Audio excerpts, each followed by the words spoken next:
ہاں صاحب، اگلی بات جو آپ کی خدمت میں رکھنا چاہتا ہوں وہ یہ ہے کہ کئی گھروں میں یا اسکولوں میں باہر سے آنے والے نامحرم مردوں سے یا مرد اساتذہ سے تو پردہ کیا جاتا ہے، لیکن گھروں میں یا اسکولوں میں یا اداروں میں جو سیکیورٹی گارڈز، مالی وغیرہ جو اس طرح کام کرنے والے ہوتے ہیں، ان سے پردے کا وہ معیار نہیں ہوتا، وہ مختلف ہوتا ہے۔ اصل صحیح میں کیا ہے؟ جی، قرآن کریم نے جہاں پہ پردے کے حکم جاری ارشاد فرمایا ہے، وہاں پہ جو لوگ بیان کیے اور عورت کو جو کہا کہ ان لوگوں سے تمہیں پردے میں چھوٹ حاصل ہے، اس میں 3 قسم کے مرد بھی شامل ہیں۔ اس میں ایک وہ زیر نگیں جو غلام ہیں، جو زیر نگیں مرد ہیں، مطلب یہ کہ اس عورت کے جو غلام ہیں اس کی ملکیت ہے، ان غلاموں سے، ان مردوں سے پردے میں چھوٹ حاصل ہے۔ اسی طرح ایسے ملازمین زیر نگین، ایسے ملازمین جو خواتین کی، جن میں جنس کی حاجت نہیں رہی، عمر رسیدہ ہو گئے، بوڑھے ہو گئے،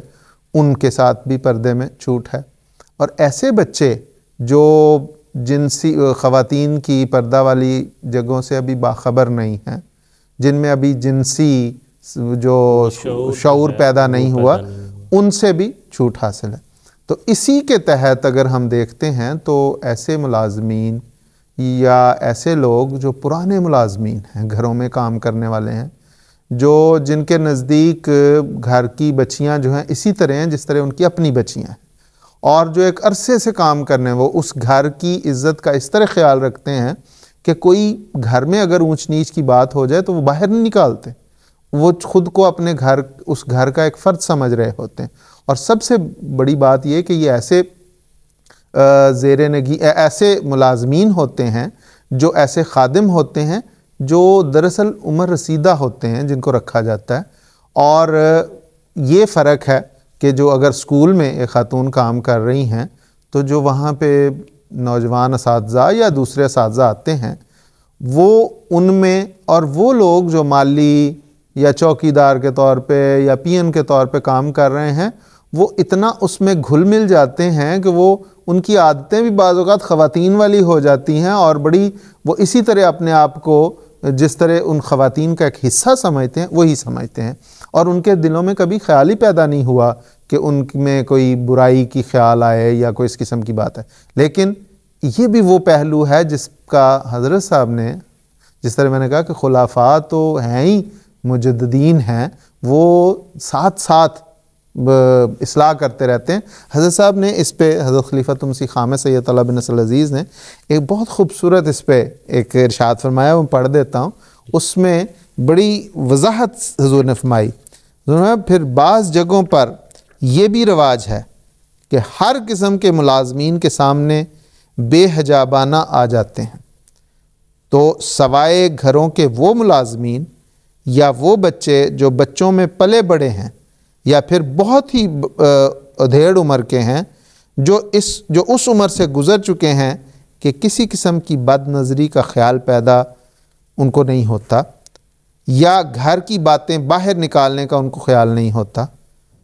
اس کے علاوہ ہر قسم کے لوگوں سے، ملازمین سے پردہ کرنا چاہیے۔ اسی طرح حضور فرماتے ہیں کہ بعض جگہ دیکھا گیا ہے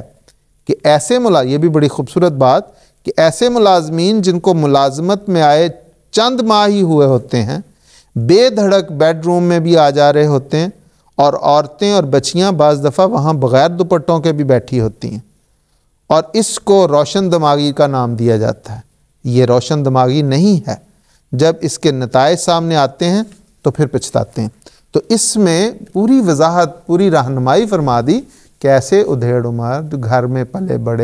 بڑے ہوئے، ان کے ساتھ ایک اور تعلق ہوتا ہے، وہ گھر کا اپنا فرد سمجھتے ہیں اور اس کو اپنی عزت سمجھتے ہیں۔ لیکن ایسے لوگ جن کو آپ نئے رکھ رہے ہیں، جن کا کوئی پتہ نہیں ہے، ان سے بہرحال پردے کا اسی طرح حکم ہے جس طرح باقی لوگوں سے۔ اور جیسے آپ نے ذکر کیا، ان لوگوں کا تو دراصل وقت نے یہ ثابت بھی کر دیا ہوتا ہے کہ وہ متقی، پرہیزگار اور پاک دامن لوگ ہیں، دیانتدار لوگ ہیں، ان سے اس طرح کی کسی خرابی کی توقع اور امید نہیں ہے۔ جزاکم اللہ خان صاحب،